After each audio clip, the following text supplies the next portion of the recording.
வணக்கம் நேர்களே, இன்னைக்கு நாம் பார்க்கக்கூடிய சிறப்பு பதிவு சனி பகவானினுடைய இயல்பு தன்மையில் இருக்கக்கூடிய அடுத்த 60 நாட்களுக்கு உண்டான பலன்கள் தான் பார்க்க போகிறோம். ஜூலை மாதம் அந்த சனி பகவான் வக்ரம் அடைஞ்சிருவார். அதனால் இந்த 60 நாட்களுக்கு என்னென்ன மாற்றங்கள் இருக்க போகுது அப்படின்றத பார்த்துட்டு வந்துட்ருக்கோம். அதனுடைய வரிசையில் இன்றைக்கி நாம் பார்க்கக்கூடிய ராசி என்பர்கள் விருச்சிக ராசி என்பர்கள். விருச்சிக ராசி என்பர்கள் ரொம்ப சுறுசுறுப்பாக இருக்கக்கூடிய ஒரு நபர்கள். எல்லா இடத்துலையுமே பார்த்திங்கன்னா ரொம்ப ஃபாஸ்ட்டாக செயல்படக்கூடிய அமைப்பு வாய்ந்தவர்கள் இந்த விருச்சிக ராசி என்பர்கள்.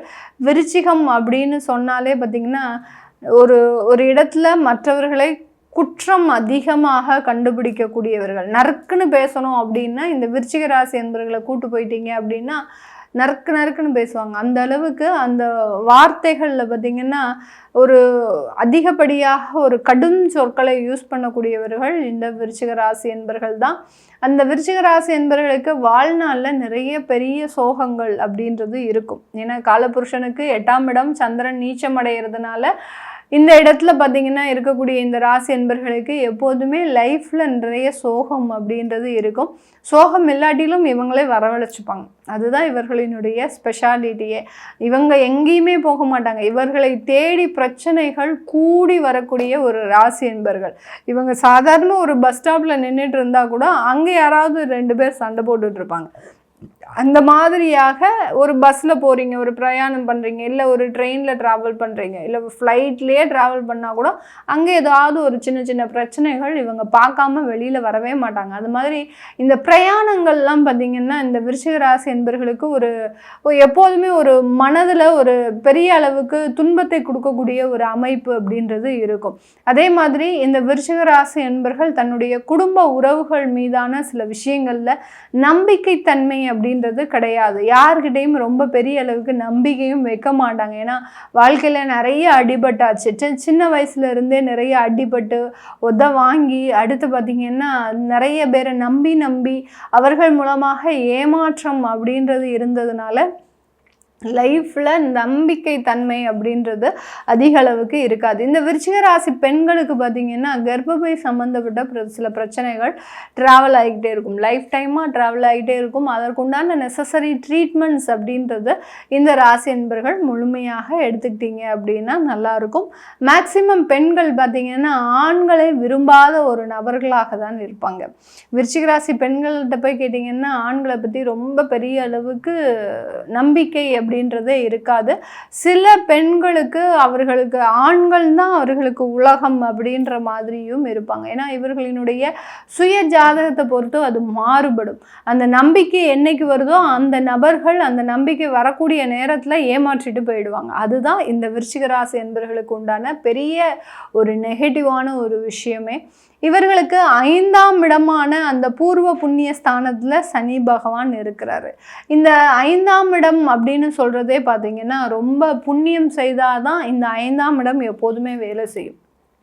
புண்ணியம் அப்படின்னு கேட்டிங்கன்னா நீங்கள் முன்ஜென்மத்தில் செய்த புண்ணியமாகட்டும், உங்களுடைய முன்னோர்கள் செய்த புண்ணியமாகட்டும், ஒரு தான தர்மங்களாகட்டும், நீங்கள் செய்த தான தர்மங்களாகட்டும், இது எல்லாமே இந்த 5ஆம் இடத்துல வேலை செய்யும்.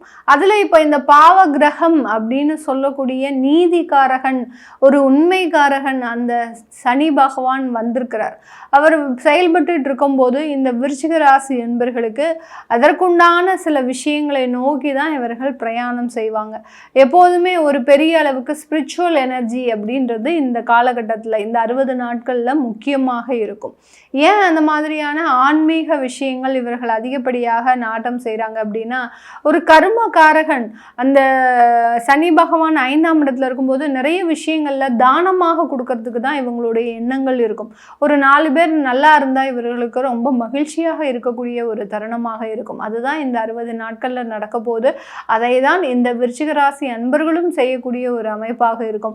அப்போ நீங்கள் என்னென்ன விஷயங்களில் நீங்கள் தானம் செய்தால் நல்லா இருக்கும் அப்படின்னு கேட்டிங்கன்னா ஒரு படிப்பில் ஒரு தானம் செய்யுங்க. ஏதாவது ஒரு 2 பேரை எடுத்து படிக்க வைங்க. அது படிக்க வச்சிங்க அப்படின்னா மிகப்பெரிய ஒரு வளர்ச்சி அப்படின்றது இருக்கும். அதுக்கடுத்து பார்த்திங்கன்னா மாங்கல்ய தானம் அப்படின்னு சொல்லக்கூடிய அளவிற்கு ஏதோ ஒரு 2 பேருக்கு திருமணம் செய்து வைங்க. திருமணம் செய்து வச்சிங்க அப்படின்னா உங்களுடைய திருமண வாழ்க்கையில் பெரிய அளவுக்கு தொந்தரவுகள் இருக்காது. இது எல்லாத்தையுமே இந்த 60 நாட்களில் நீங்கள் நீங்கள் செய்தீங்க அப்படின்னா இருக்கக்கூடிய பிரச்சனைகள், ஒரு உறவு முறையில் பிரச்சனைகள் இருக்குது, ஒரு கடன் ரீதியான பிரச்சனைகள் இருக்குது, ஒரு வேலை ரீதியான பிரச்சனைகள் இருக்குன்னா அந்த பிரச்சனைகள் எல்லாமே தீரக்கூடிய ஒரு நேரமாக தான் இந்த புண்ணியங்கள் மூலமாக உங்களுக்கு கிடைக்க போகுது. இப்போ குழந்தை பாக்கியம் இல்லை மேடம், நான் என்ன செய்யலாம் அப்படின்னு கேட்டிங்கன்னா, ஒரு சின்ன குழந்தைகளுக்கு ஏதாவது செய்கிறது, உங்களால் முடிஞ்ச சில உதவிகளை செய்கிறது, அப்படி இல்லாத பட்சத்தில் ஒரு பசு கன்று தானம் செய்கிறது நல்லது. அதாவது ஒரு பசுவை மாத்திரம் நம்ம என்றைக்குமே தானம் செய்யக்கூடாது. செய்தோம் அப்படின்னா அதனால பெரிய அளவுக்கு மாற்றங்கள் கிடைக்காது. ஒரு கன்றோடு சேர்ந்து தானம் செய்யும்போது தான் அதில் நிறைய வளர்ச்சிகள் இருக்கும். எப்போதுமே அம்மா குழந்தைய பிரிக்கவே கூடாது. பசுன்றது அம்மாக இருந்ததுன்னா அந்த கன்றுன்றது அந்த குழந்தை. அப்போது அந்த பசு மட்டும் தானம் செய்யாமல் குழந்தையோடு கன்றோடு சேர்ந்து நம்ம தானம் செய்யும்போது அந்த குழந்தை பாக்கியம் அப்படின்றது இந்த இடத்துல விருச்சிக ராசி அன்பர்களுக்கு கிடைக்கக்கூடிய ஒரு நேரம் தான் இந்த 60 நாட்கள்ல. அந்த பசு கன்று தானம் செய்யும் போது அந்த குழந்தை பாக்கியம் ஆட்டோமேட்டிக்காக, ஒரு புண்ணியம் செய்யும் போது அந்த சனி பகவான் உங்களுக்கு உண்டான விஷயங்கள்ல ரொம்ப சாதகமாக செயல்படுவதற்குண்டான ஒரு தருணமாக இருக்க போகுது.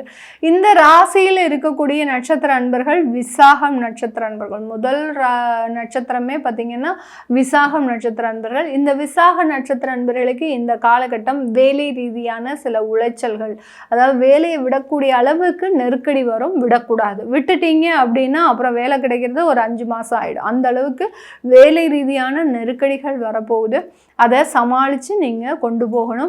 அடுத்து அனுஷம் நட்சத்திர அன்பர்களுக்கு இந்த காலகட்டம் உடல் ரீதியான சில உபாதைகள்லேருந்து நீங்கள் வெளியில் வரக்கூடிய ஒரு நேரம். சில பேருக்கெலாம் பார்த்திங்கன்னா வேலைக்கு போக முடியாமல் ஏதோ ஒரு சின்ன சின்ன தொந்தரவுகள், தலைவலி, கண்ணு வலி, அடுத்து பார்த்திங்கன்னா ஷோல்டர் பெயின், கால் வலி, இந்த மாதிரியாகலாம் இருக்கக்கூடிய ஒரு தருணமாக இருக்கும். அது எல்லாத்தையுமே நீங்கள் நெசசரி ட்ரீட்மெண்ட் எடுத்து அதற்குண்டான சில விஷயங்களை முயற்சி செய்கிறது நல்லது. அதனால் வேலைக்கு போக முடியாமல் சில தடங்கல்கள் வந்தாலும் அதுக்குண்டான சில விஷயங்களை நீங்கள் முயற்சி செய்யணும். அடுத்து கேட்டை நட்சத்திர அன்பர்களுக்கு படிப்பு ரீதியான, உயர்கல்வி ரீதியான நிறைய விஷயங்களில் மாற்றங்களும், உயர்கல்வியில் நீங்கள் நினைச்சதை சாதிக்கக்கூடிய ஒரு தருணங்களும் இருக்கிறதுக்கு உண்டான ஒரு நேரம். என்ன படிக்கணும்னே தெரியல, எனக்கு ஒரு டிசிஷனில் ஒரு குழப்பமாகவே இருக்குது அப்படின்னு நினைக்கிறீங்க அப்படின்னா அது எல்லாத்தையுமே இந்த இடத்துல கரெக்டாக செய்கிறதுக்கு உண்டான ஒரு நேரமாக தான் இந்த கேட்டை நட்சத்திர அன்பர்களுக்கு இருக்க போகுது. இது எல்லாமே நம்ம கோச்சார நிலவரப்படி பலன்களை கணித்து சொல்லியிருக்கிறோம். உங்களுடைய சுய ஜாதக திசாபுத்தி பலன்களை பார்க்கணும் விருப்பப்படுறவங்க கீழே இருக்கிற நம்பருக்கு வாட்ஸ்அப்பில் அப்பாயின்மெண்ட் வாங்கிட்டு நீங்கள் கன்சல்ட் பண்ணிக்கலாம். உங்களுடைய குழந்தைகளுக்கு ஜாதகம் எழுதணும், நியூமராலஜி படி பயிர் வைக்கணும்னு நினைக்கிறவங்களும் கீழே இருக்கிற நம்பருக்கு வாட்ஸ்அப்பில் மெசேஜ் அனுப்புங்க. அதற்குண்டான விவரங்கள் தெரிய வரும். உங்களிடமிருந்து விடைபெறுவது உங்கள் ஆஸ்ட்ரோ பூர்ணா. நன்றி, வணக்கம்.